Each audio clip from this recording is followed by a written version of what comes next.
ഈ സീസണിൽ ആദ്യമായിട്ടായിരിക്കും നമ്മുടെ സീക്രട്ട് ഏജൻറ്റ് സായി പൊട്ടിക്കരയുന്നത് കേട്ടോ. അതായത് സായിയുടെ വൈഫ് വീട്ടിലേക്ക് വരികയും വീട്ടിലെല്ലാവർക്കും സുഖമാണെന്ന് ചോദിക്കുകയും കൂട്ടത്തിൽ സായിയുടെ പെറ്റ്സ് സാറയ്ക്ക് ഒരുപാട് ഇഷ്ടമാണ് ഡോഗ്സിന്. ഈ ഡോഗ്സിനെ ആണെങ്കിലും ഏത് പെറ്റ്സിനെ ആണെങ്കിലും വളർത്തുന്നവർക്കറിയാം അതിലൊരെണ്ണം നഷ്ടപ്പെടുമ്പോഴുള്ള വിഷമം. നമ്മൾ അത്രയും ആശിച്ച് വളർത്തിയിട്ട് എന്തെങ്കിലും കാരണം കൊണ്ട് നഷ്ടപ്പെട്ടു പോകുമ്പോൾ നമുക്ക് ഭയങ്കര വിഷമമാണ്. അങ്ങനെ അത്രയും ലവബിളായിട്ട് നമ്മൾ ഈ പെറ്റ്സിനെ വളർത്തുന്നവർക്ക് മാത്രമേ അത് അറിയാൻ പറ്റൂ.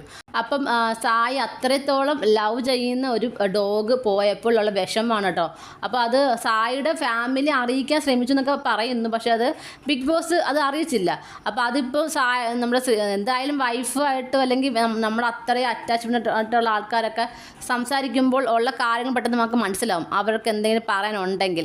അപ്പോൾ അതുകൊണ്ട് തന്നെ സായിക്ക് മനസ്സിലായി എന്തോ ഒന്ന് നഷ്ടപ്പെട്ടു പോയെന്ന്. അപ്പം സായി വീണ്ടും ചോദിക്കുമ്പോൾ നമ്മളെ സ്നേഹം പറയുകയും പിന്നെ പെട്ടെന്ന് വിഷമിച്ച് കരയുന്ന സായിയാണ് കാണുന്നത്.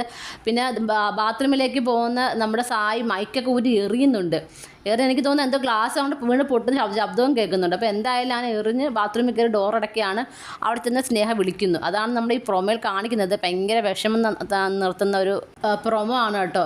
സത്യത്തിൽ ഈ ഒരു പ്രൊമോയ്ക്ക് താഴെ വന്ന കമൻസ് എന്ന് പറഞ്ഞാൽ സായി ഒരുപാട് പേരെ കരയിച്ചിട്ടുണ്ട്. അതുകൊണ്ട് സായി ഇത് ഡിസർവിങ് ആണെന്നൊക്കെ പറഞ്ഞിട്ടാണ്. പക്ഷേ ഒരാൾ കരയുമ്പം എനിക്ക് തോന്നുന്നില്ല എത്രമാത്രം പറയാൻ. നമ്മൾ സത്യം പറഞ്ഞാൽ ബിഗ് ബോസ് പ്രേക്ഷകർ എന്ന് പറയുന്നത് ഭയങ്കര ക്രൂക്കഡായി മാറിക്കൊണ്ടിരിക്കുകയാണ് അല്ലേ.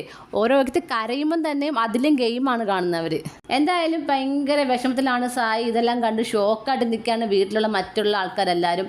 എന്തായാലും നോക്കാം ഇതിൻ്റെ പേര് സായി ഇറങ്ങി പോകുമെന്ന് അറിയത്തില്ല. കാര്യം ഇപ്പം തന്നെ വയ്യെന്നും പറഞ്ഞ് നിൽക്കുന്നത്. ഇപ്പം ഇതിന് റീസൺ ആക്കി സായി പോകുമെന്ന് എനിക്കറിയില്ല. ഒന്നാമത് പ്രത്യേകിച്ച് ഗെയിം ഒന്നും സായിക്ക് അവിടെ ഇല്ല. എന്തൊക്കെയോ ചെയ്യുന്ന പറഞ്ഞ് കയറിപ്പോയതാണ്. പക്ഷേ ഒന്നും നടന്നില്ല. എല്ലാം പൊട്ടിപ്പാളിച്ച് ആദ്യത്തെ ഒരൊറ്റ വീക്ക് കൊണ്ട് തന്നെ തീർന്നു. ജാസ്മിൻ്റെ അടുത്ത് കാര്യം പറഞ്ഞ് ബിഗ് ബോസ് വാൺ ചെയ്തു. അതോടെ തീർന്നു നമ്മുടെ സായിയുടെ ഗെയിം. അപ്പോൾ അങ്ങനെ നിൽക്കുന്നൊരു വ്യക്തിക്ക് ഇതുകൂടെ കേൾക്കുമ്പോൾ എനിക്ക് അറിയില്ല സായിയുടെ ഗെയിമിന് എന്തായിരിക്കുമെന്ന്. നിങ്ങൾക്ക് എന്താണ് തോന്നുന്നത്? നിങ്ങളുടെ അഭിപ്രായങ്ങൾ താഴെ കമൻറ്റ് ബോക്സിൽ മറക്കാതെ രേഖപ്പെടുത്തണം. കൂടുതൽ ലൈവ് അപ്ഡേഷനുമായിട്ട് ഉടനെ വരുന്നതായിരിക്കും.